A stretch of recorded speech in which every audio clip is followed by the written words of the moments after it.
ny 20 de misy fanamarano exodosy 5 ndinakay fokatra 20 ny tantara de milaza ny fifandiny ny zanak'Israely ny firaviravony rehefa tafita ny ranomasina mena ka ny hira geran'Andriamanitra nakalazan'Andriamanitra ho zay nomban'Andriamanitra sy nitahin'Andriamanitra sy nitonan'Andriamanitra azy mivoaka izay ho vakiko malaky tia ho fanamaranao ny anaran'i Jesosy iaveo iza moa mitahaka anao am'izay Andriamanitra iza moa mitahaka anao zay ankalazaina amin'ny fahamasinana teraina amin'ny fahatahorana fanao fagagana tena natsapanjalo ny zanak'Israely na hiditra ny tananao kavanana de niteny ireo ny tany tarenao amin'ny famorampolo ny firenena izay navotanao de entinao amin'ny herinao ho any amin'ny fonenanao masina izy zany hoe tena entin'Andriamanitra amin'ny fiainanao mandrakizay mihitsy mandray ny firenena karaiky tahotra kovitra no azo nifonda ny Filistiny torokovitra ny lohampirenena Edoma azo kororo ny lehilahy maherin'ny Moab reraka ny fony zay rehetra mona any Kanana ny fahitana zany tonan'Andriamanitra ny zanak'Israely mivoaka mahazo azy ny tahotra sy niovitra no talehibe ny satonao de mangina tahaka ny vato izy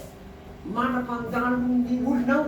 iaveo mandra-pandalo ny olonao izay navotanao de ampiditra azy ianao kaponina azy ao amin'ny teny monjanovanao ao amin'ny fitoerana nataonao hitoeranao iaveo de amin'ny fitoerana masina na olo ny tananao tompo de aveo andaka mandrakizay dore zay zany fa ny zanak'izy mietrehtreo amin'le tany Kanana ny teritreritiny tonan'Andriamanitra azy fa ny tena marina any amin'le fonenan'Andriamanitra mihitsy any amin'ny fitoerany masina any amin'ny fiainana mandrakizay ny zanikotsika zay natonga ny teny hoe misy amin'ireny hira reny rehefa atao de mahatsiaro tolotolo tokoa nietrehitra ny zavatra iainan'i Jesosy ny tena marina tokony nietrehitra amin'ny fiainako raha zany vitanao Jesosy manao ny vokatra zany amin'ny fiainako manao ny fantanterana zany ato amiko raha tsy mahatsapa zay mahatonga malahelo ory amitaraina aminy azon'Andriamanitra miasa matena anova tokoa araky le teny resana tamintsika teo le Korinthy amina faharoa fahatelo ny 20 io ny fanamarena sika rehetra kosa mitavatsy misavony ny tena zany zany mba tsy hisy zavatra manaronarona atsika tsony na zavatra manarokaraka atsika tsony amin'ny fifandraisantsika amin'Andriamanitra na ny fampontsika satria izy ihany ny tena misoratra masina hoe neroka reo nevitra mampisaraka anao n'Andriamanitra reo any faotanao mitiako mantamina anao de tsy ho aina izy maniala daholo rehetra satria fa men'Andriamanitra mpamonjy isika Jesosy Kristy tony efa nandatsaka ny rano efa natatenaka ny famonjeny ka malova atsika matena mampivoninahitra ho amin'ny voninahitra izany hoe tena hita amin'ny fiainatsika Jesosy Kristy tony tena hita amin'ny fiainatsika Jesosy io am'izao vanany farany zao ka ny tena marina mba tsy ho tsiarotsaram-benatsika efa andianako amin'ny fantony araka ny teny tamin'io Jaona voalohany toko efatra andimy fito amby folo hoe zany nahatanterana nitiavana amintsika fa takazy isika atao zao tontolo zao na hoe mahatonga ho tahaka an' Jesosy atao am'izao tontolo zao izy ataonjo Jesosy ataonjo ka amin'ny alalan'izy velona atao anaty koa manovana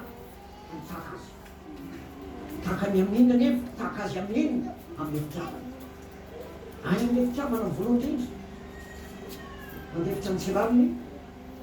maharitra makaina mivavao zay manisy ratsy mamalisoa zay manisy ratsy mivavao zay manenjika misaotra zay manoso ary nity ny fahavalo eo na hitantsika mihitsy tena miova fa tsika raha mbola mahita hoe misy olo manao tsy mety amintsika ka tezitra na sosotra tsy matoetra an' Jesosy zay tsy mahafomany zany izy raha mahita ny olona manao ratsy manao meloka maninona izy malahelo izy mangoraka izy hitatsika araka le teny tao amin'ny Luka tena hoe mivavaka mitaraina tamin'Andriamanitra reo ratsy anabavy Andriamanitra ombatsika ka nisy tsika manao reny fidirany ireny de tena mametrita tokoa any fa vitanao Jesosy ny zavatra rehetra manantena ny fahatateran'izay natao ka satria miteninao milaza fa raha miteny zany ianao ianao ihany manefa azy ny fiainako ka ny tena marina araky ty teny farany ty teny eo hoe amin'ny anaran'i Jesosy de ampiditra azy ianao ka aponina azy ao amin'ny le teny mihitsy aminovanao amin'ny fitoeranao amin'ny fitoerana anatoanao toeranao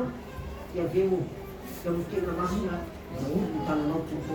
izay ny sitrapon'andriamanitra rehefa nivavaka Jesosy dia zao no nataony any amin'ny jaonina 7:10 ray eo tiako mahoany amiko any amin'izay toerako rehetra izay nomenao ako za tsy maintsy kareto amin'izao tontolo izy reto meto ray masoantirizo ireo amin'ny anana zay menao ako ao iray ihany izy taako mahiray atsika zao tsy mivavaka ho azy mampiala azy amin'izao tontolo zao ahoana izy miaro azy aminay ratsy tsy naman'izao tontolo zao izy taka tsy naman'izao tontolo zao rena rasy anavana voalohany zany vavaky zany Jesosy ny tena marina tia ny tena minivitsika afaka amin'ny zavatra ratsy rehetra zay asan'Andriamanitra io dia eo fa ty tenitiny i Andriamanitra daholo manao zavatra rehetra raha mamakytsika mitendreta zay amin'ny baiboly dia zay fa Andriamanitra daholo manao le izy ohatra iteny izy misoratra masina mety fivavao-nareo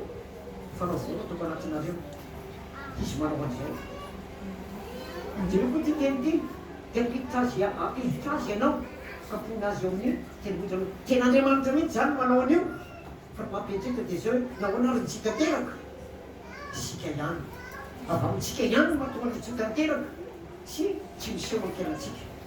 fa Andriamanitra zany raha manina manao azy rehetra mihitsy izy ho famonjenatsika inona ny profo ho zanany mihitsy ary natolony zanany natokana ary natolony ho famonjenatsika ka izany hoe nataon'Andriamanitra inona hoe nampianana zany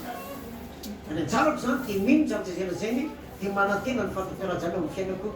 fisaorantsika an'Andriamanitra zany isaorantsika azy fa mandaka izay tokoa famondrampony amintsika alleluia